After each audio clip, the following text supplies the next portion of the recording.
Apolocus, kwento ni Alice Malyari, guhit ni Leo Agtuca. Isang Lunes ng umaga, hindi mahanap-hanap ang batang si Dadoy. Sa halip, may isang batang sumulpot at nagpakilala. Isa pong magikero. Sa isip ni Mama ni Dadoy na si Aling Amanda, baka namamalikmata lang ako. Sa katerba ang mga gamit ng batang magikero. May patpat, bato, lata, bolang walang hangin, kapa, at kung ano-ano pa. Mga pampalakas daw ito sa kanyang magic power. Isa lang ang pakay ng batang magikero. Sugpuin ang mga kalaban.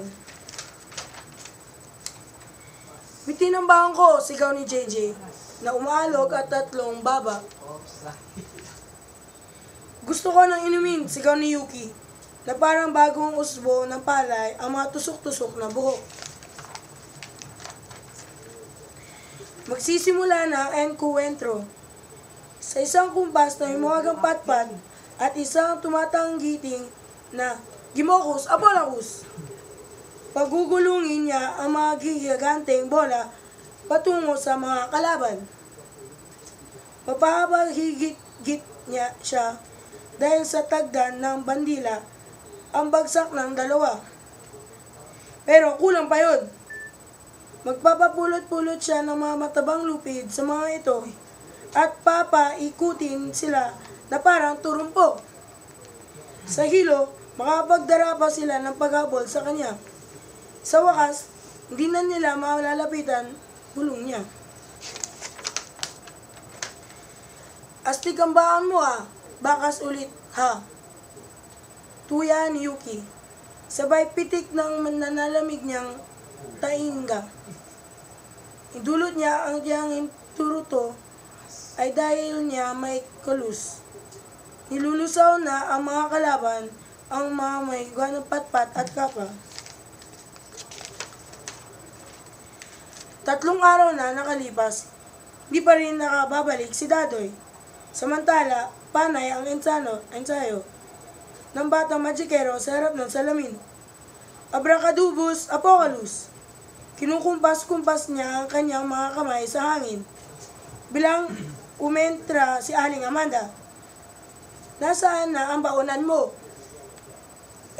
May nagpatangat ng kuko batang magikero. May naligaw na 2 gutom na unggoy kahapon sa eskwelahan. Inaagaw nila ang baonan ko. Kinabukasan, pumasok ang batang magikero. Nahanda para sa pinabagong labanan. Sa isang dakot ang mahiwagang pulbos at isang dumadang gundong na Tengelus Apolocus. Papapalitan na ang atungal ang mga pagtawa nila. Di na sila makapapag ha, kundi puro hu na lang. Di lang yun. Tutubon sa tiyan ang kanilang bining isiningit nila sa bawon niyang tinapay at maluluwa ng umuusbo ang mga sanga. Nagpapalakpak sa tuwa. Di na ako makakayang tuksuin at papagtawanan.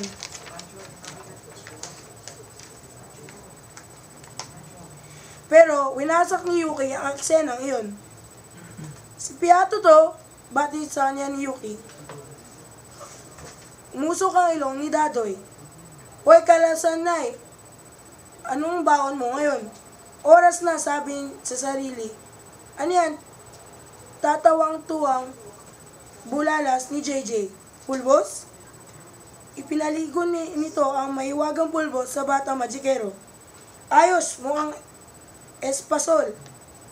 Di niya mapapigilan umiyak nang dumagsa na ang mga batang naghahakakan. Nang Biyernes na umaga, halos mamaos si Aling Madya sa kakatawag sa anak. Dadoy, tanghalian na. Pero bakit kaya walang sumasagot? Di pa rin nababalik si Dadoy? O bakit hindi pa bumabangon? May sakit po ako, sagot ni Dadoy. Habang namamaliktok sa kama. Hinipo ni Aling Ama ang noo, leeg, pisngi ni Dadoy. Kabisado niya ang anak. Alam niya nagdadahilan lang ito. Di ka pwede mag-absent. Malapit na ang test nyo. Bakit hindi ka gumamit ng magic power para gumaling ka na?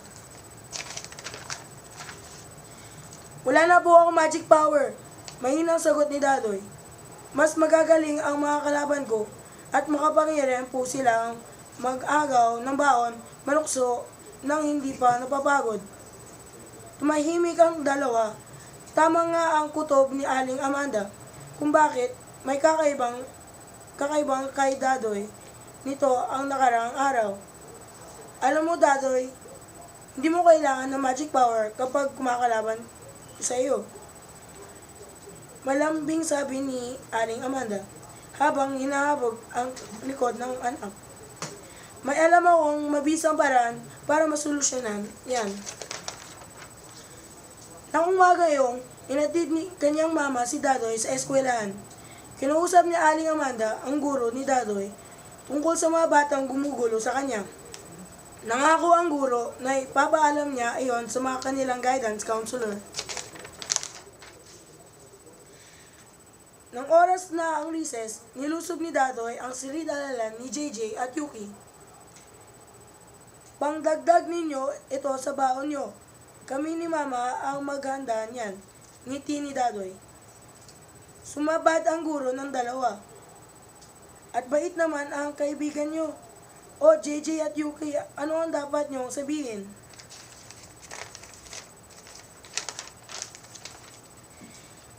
Namula ang mukha ni JJ at Yuki sa hiya.